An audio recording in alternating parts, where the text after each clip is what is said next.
Hi, this is Barry here, and in this video we are going to have a look at some of my biggest mistakes. Now, I am like you, I don't like to show off my mistakes in public. I don't like people knowing that, all the different errors that I've made. For example, even doing this video, I have screwed this video up a couple times and I have to go back and I had to start from the beginning again.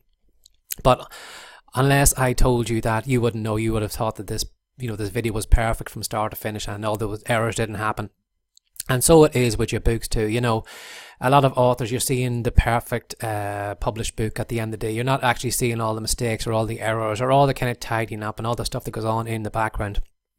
And I just want to show you some of the mistakes I made because I want you to be successful with this children's picture book course. I want you to hit the ground running, and I think I would be doing you a disservice if I didn't show you some of the mistakes you can make and some of the mistakes I made so you won't make them, because I want you to be successful. I want you to not only create one picture book, I want you to go on and create maybe 10, 20, a whole collection of picture books. Or maybe you could use this as maybe a stepping stone like I did for getting into maybe, children's fiction or into adult fiction or whatever it is. So I feel that I would be doing you a disservice if I didn't highlight all the mistakes. Now, not only are these mistakes ones that I have made, but even at present, I still see authors and people coming into the publishing world that are still making these mistakes. So you're probably wondering, well, that's enough of the talking. Let's get on to the mistakes. Show me what they are.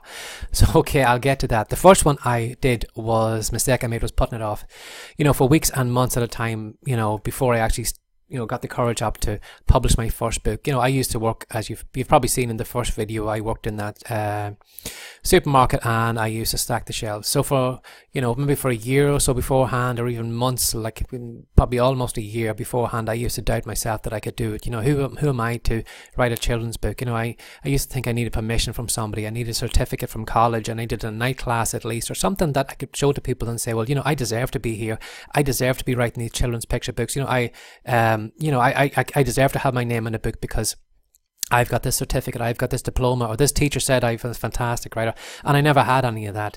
I used to think that everybody in the publishing world, that when you go and you buy a book in the bookshop and you read through, it's always perfect. The text is perfect, the beautiful covers on it, and the storylines are perfect and the characters are perfect, or whatever it is. But when you're seeing the final package, you're looking and you're saying, wow, that's amazing. And then you're looking from where you are to where they are with their finished item, and you're thinking, I'll never get there.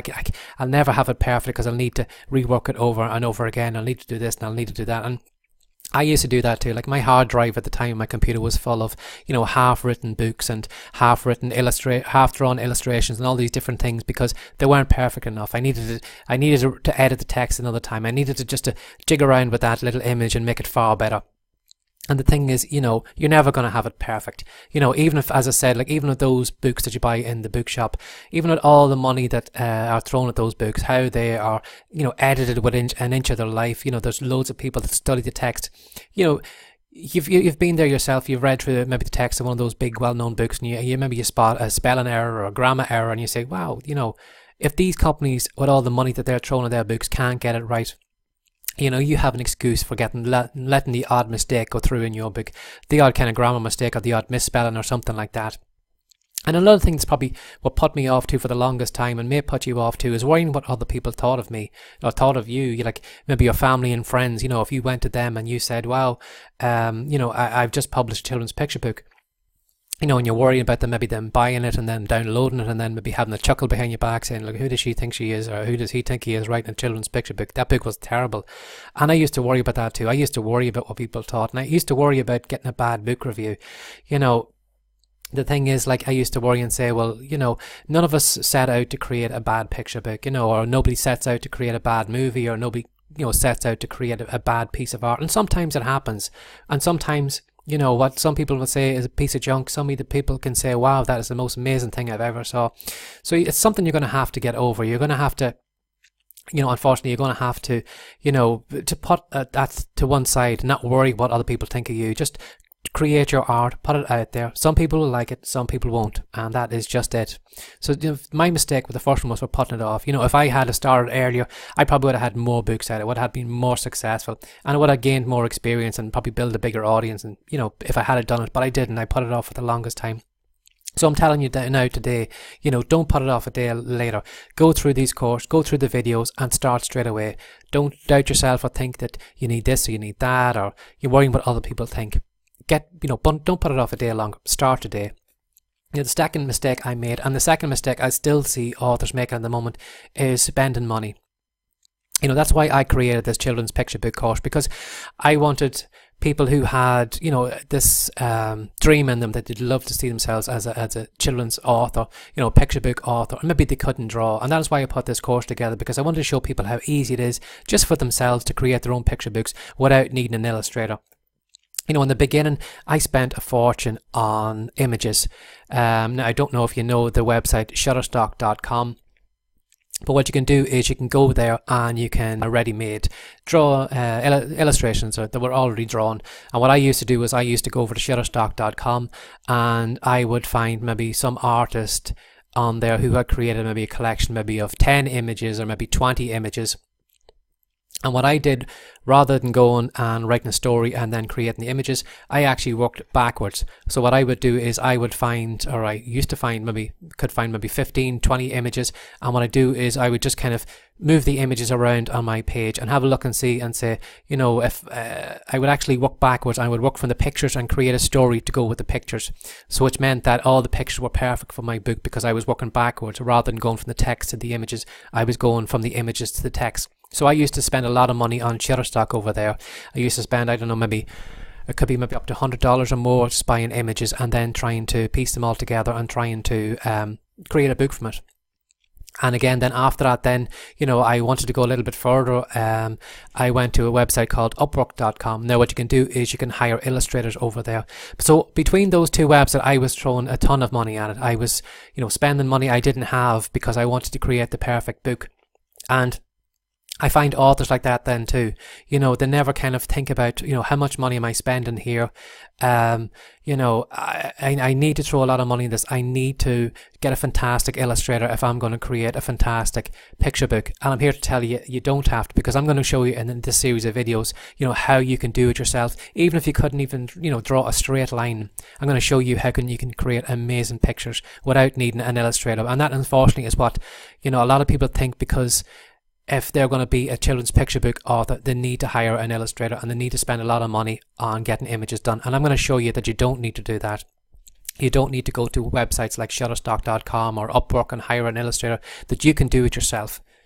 And that was the one mistake. The second mistake I made was spending money that I didn't have, trying to make the most amazing book, from the very, very beginning. And I didn't have the money to give away. I hadn't got the money, and it was a crazy mistake. Just to show you how easy it is in this series of videos, how you can create your own children's picture book, with your own images for next to nothing, maybe even free. Now, the third mistake I made was being too attached to my work. As I started creating books, when you are creating characters, when you are creating the images, you can't help getting attached to your work. You've spent maybe a week working on a book. You've the characters probably as well as your family, the storyline. You've wrote it so many times. It's in your mind, it's perfect. And unfortunately, a lot of us are attached to our work. It's very hard for us. It's like raising a child. It's not like you raise them to 18, you push him out the door and then you just let him go on his way. No matter what age they are after that, the things that happen to them later on in life, it's still going to hurt you too. If they come home heartbroken from, a boyfriend or a girlfriend dumping them, it's going to affect you too. And so it is going to be with your work. The book that you put out, if you get a bad review on it, you're going to take it personally. You're going to take it that person is attacking you, rather than stepping back and saying, they're not attacking me, they're attacking that book. They just don't like that book. But in the beginning, you're going to take all the criticism personally. I used to look back to my reviews, and sometimes I could have maybe 20, say if I had 20 book reviews, and if there was only one bad book review, it wouldn't be the 19 book reviews that were amazing, that said the book was great, that people enjoyed it. It would be that one it was like a thorn, that was sticking in me, and that somebody had found fault with my book. They said that the illustrations were awful, the story was awful, and I used to take it personally. And a lot of people take that personally then too. I think that's why a lot of authors create maybe one or two books and then they can't take it anymore. They just drop out because, you will find yourself attached to your work, and some people just can't separate themselves from their work and look at the criticism being, not just aimed at them, but actually aimed at the book. And it's funny, like, you may say to yourself, okay, well, it's, I am just a beginner author. Like, I'm bound to get bad reviews. I'm here to tell you, it's all authors get bad reviews. The good, the bad, the middle. If you look at people like even J.K. Rowling, who wrote all the Harry Potter books, who I'm a big fan of, and if you go over to Amazon.com and just pick any Harry Potter book, you're probably going to find that the audience is probably, breaks down maybe 60-40. You're going to have maybe 60% of people say it's amazing, and you're going to find 40% of people who are just going to pull that book apart and say it's terrible and say she's the worst writer and the characters are awful. So, like, if she is getting criticism for her books, don't think that you are going to get away with it. You are going to find yourself criticised as well too, and it's something that you need to get over. It's something you need to grow a bit of a thick skin, because, like I said, you're putting your heart and soul into a thing. You can't help being attached to it. And you feel that those attacks on your characters are on you. But if you don't kind of distance yourself, or just ignore it, it can grind you down, and you can give up before you are successful, you build an audience. So just that is another mistake I see a lot of people doing, is getting too attached to the mistakes. I see some authors sometimes, if they get a bad book review, straight away they're onto Amazon and they're there criticising that person who's done the bad book review, and it starts an argument then between you and them, rather than just saying, let them have their say or whatever, but I'm going to carry on, I'm going to create another book, I'm going to do this, I'm going to do that, and just put that aside, and just to take that criticism on the chin and move on. And another mistake I see authors make, and there was one I used to make then too in the very beginning, was not thinking like a business would. For example, maybe your parents left you maybe a store or something in their will, or a grandparent or something like that, and all of a sudden you found yourself with a business.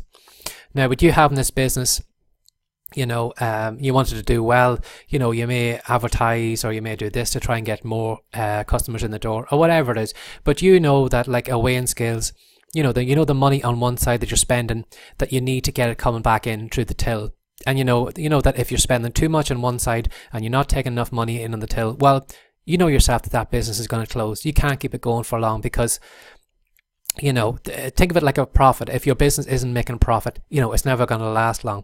And unfortunately, a lot of authors don't think about their business like that, or their books are like that. I've seen authors who just throw money after a book, maybe it didn't hit the right audience, nobody liked it, and they feel maybe that if they throw more money at it, or if they get maybe a better book designed, or if they buy book ads, or they just try and push as much money into it as they can, that they're going to make a success of that book. And sometimes you're going to find some books are successful. Maybe a book that you believed was going to be the one that was going to hit the market on you. In your heart, you felt like it was the one that was going to be successful for you. And sometimes those books don't happen like that. And then you find other books maybe that you just didn't have as much love for, and all of a sudden you find that book takes off. So you can't guarantee the successes in the books that you create. And sometimes, unfortunately, some of us get, again, too attached to the work, or too attached to a book, and they feel they need to prop it up, they need to throw more money at it, they need to try and find some way to make more sales, and just keep throwing money blindly at it, rather than thinking, well, why am I doing this? I'm never going to make that money back in that book. They never think maybe if a book is successful, maybe to go ahead and then maybe create a sequel. Like, for example, if you look at maybe the books, like, if the series, the Mr. Men books, there's a whole series of those books. There's not just one. I don't know if there's maybe 30 or 40. And then there's the Little Miss books as well then too.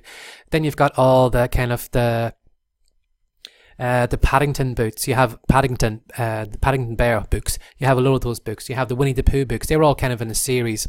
And a lot of authors don't think like that. They don't think that they would create one book and then they would go off and do a completely different book on something else, rather than thinking like a business would. Like, for example, if I was selling a particular product in my book, in my store, and I was doing really, really well, then I would probably say to myself, you know what, I should stock more of that product in my store, because that's what people want. And sometimes authors don't see that. Sometimes they write a book and then they kind of blindly put out more and more books that aren't going to be successful, and not looking back at the one that was successful and saying, you know what, maybe I should write a sequel to that book, or maybe I should do something else and maybe make a collection of books about that character, or whatever it is. Rather than, sometimes they would just blindly not think about things like that. So what I want to tell you is to try and think of your publishing, your children's picture books, as a business. Don't throw more money into it that you don't have. Think of profit and loss. Try and think to yourself, how can I lower the costs of my book, and how can I increase the profits of my book? Because there's so many authors and so many, people who get into the picture book who hire the most amazing illustrators. Now, I have nothing against illustrators. I love a beautifully illustrated book as much as anybody does. But if you're spending a fortune getting a book illustrated, and at the other side, it's not making you any money at all, how long could you run an offline business, like a brick and mortar business like that, before it would just you'd have to shut up shop because it wasn't successful. So think of your author business, your book business as a business would. If you're not making a profit on the book, move on to the next one. Have a look and see what is successful and try and copy that, or try and do a sequel, or whatever it is. And unfortunately, some authors still don't do that. They throw a fortune at a book and there's no way they're ever going to make that money back on it. Another mistake that I've made, and I still see authors making then too, is not having a system to collect addresses. For example, how many times have you maybe gone to a brick and mortar store? You've bought a product and you've walked out the door and maybe you've never gone back. And it's so sad when it's such a simple thing that store owner could say, something, is there any chance we could have your email address? Thanks for shopping here today. Give me your email address and I'll give you 10% off your next shop. And then they have an email address, and then they can send out, whenever their sales are a little bit slow or whatever, they can send an email out to all those customers and invite them back and say, come on back, we have got this sale on here, you can get 10% off if you come in.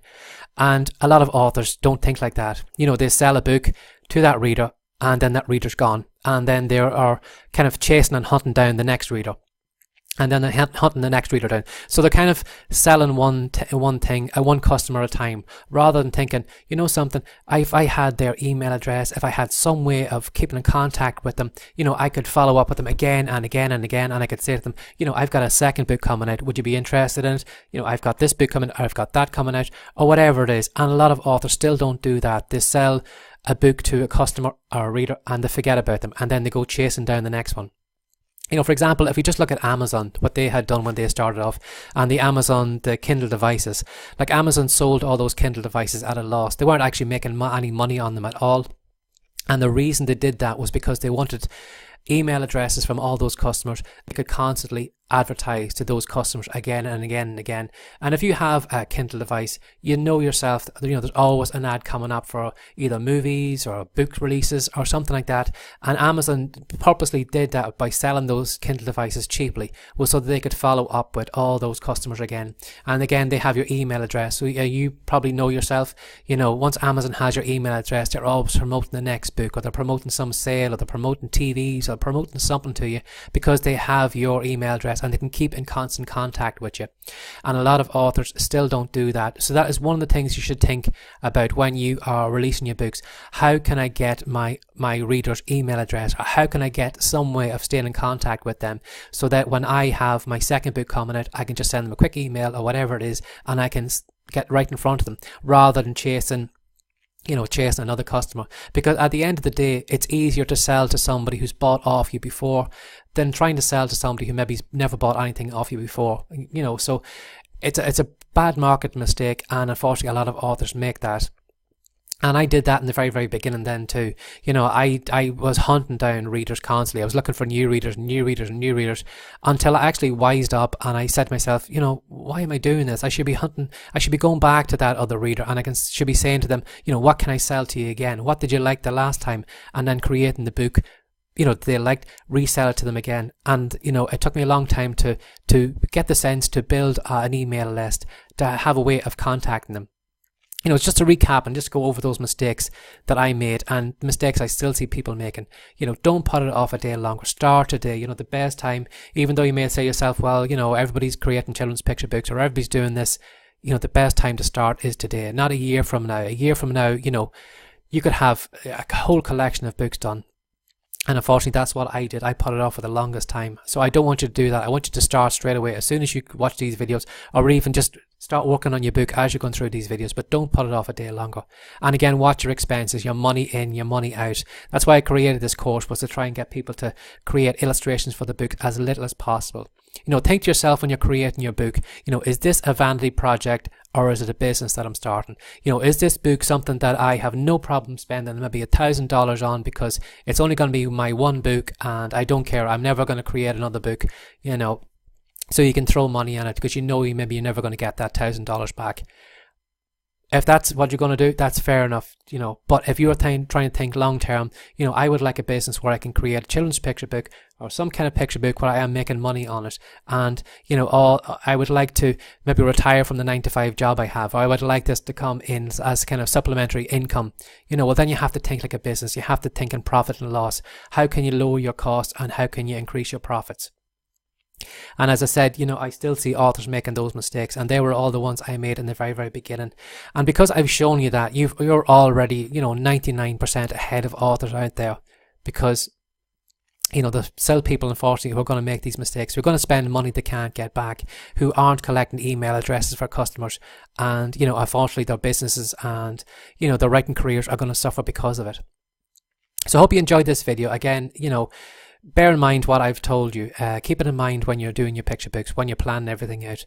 Try and find some way to follow up with your readers, and, you know, think about how much money you're spending and how much money you've coming in. And once you do keep that in mind, well, then you'll be on a far stronger grounding than I was when I was starting off. And, you know, now that I have all that out of the way, let's kick it off with actually creating your children's picture book. So I'll see you in the next video and we'll take it from there.